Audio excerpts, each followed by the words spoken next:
Hello, Splash here with another video interview about my thoughts.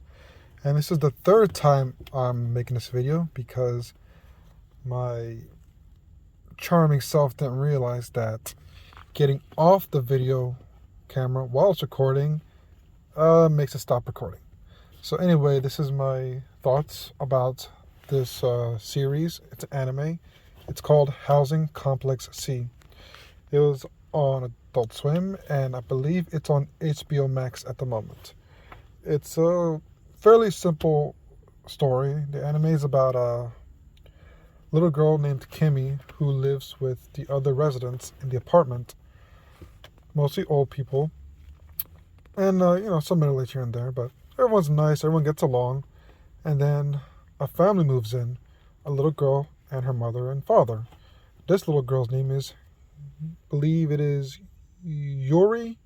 Yes. Anyway, her father, who was a supervisor, brought in a group of people to the apartment as a temp, I believe. Anyway, things start to spiral off in a weird way. The anime is supposed to be horror, so odd things crop up around the apartment, such as piles of dead fish, small dead animals that are just left out in front of Kimmy's door for some reason. And lately there's been a large mass of moss just randomly pops up every now and then around the apartment. People have no idea what's going on. They're scared. They're blaming each other. It's just getting bad. And the girls try to alleviate the tension by having a snow cone party. That didn't turn out good.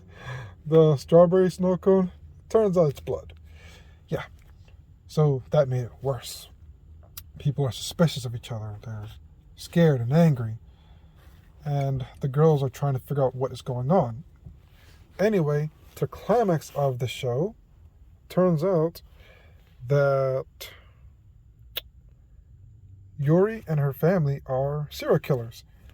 And her parents have managed to kill off practically every person in the apartment except for Kimi and this other man who's also a temp worker named Kanchan.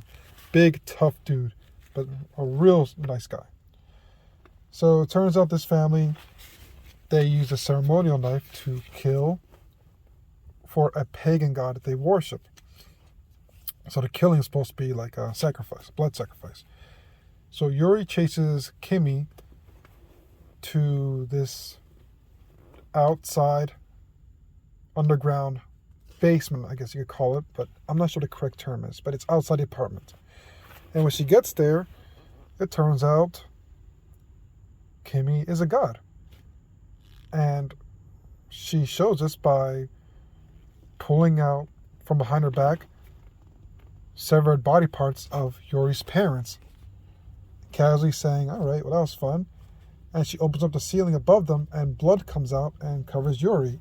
And then she explains that for many years she's lived with humans and she's tried to see the good in them, but there's always been killings in her name, sacrifice, worship, that she doesn't want that. She's a simple, for a god, eternal god, she has simple wants and needs. She just wants people to be happy, for peace, that's it. Yuri and her family took that away, coming to the apartment, killing people. So she kills Yuri and engulfs the entire apartment, and in the end the apartment is rotted down and it's covered in mold. How did it get to that point? Well, it turns out Kimmy made the entire apartment go through a time loop. So basically, it's 2023 right now. Everyone in the apartment thinks it's only the year 2000. Kimmy keeps resetting time.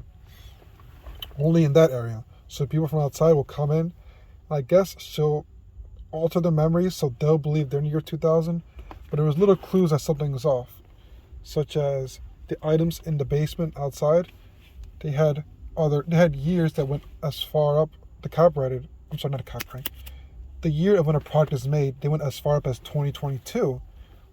Which one old resident man, Takashi, thought didn't make sense. If it's year 2000, why would there be a product said it was made year 2022?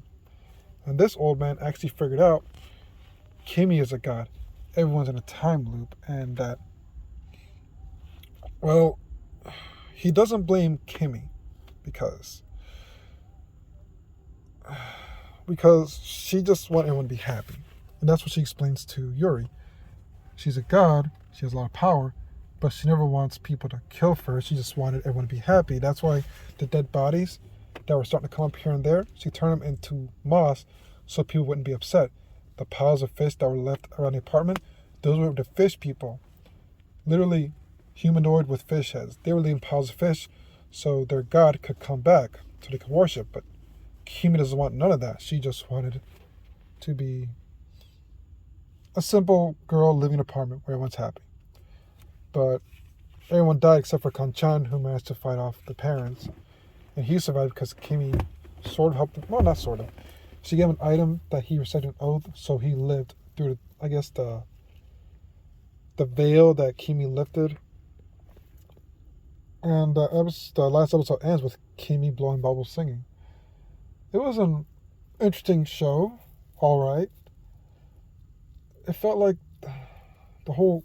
Oh, if you go back and watch the episodes, there are clues that she's a god, such as she keeps talking about how she's an empress, as a joking way.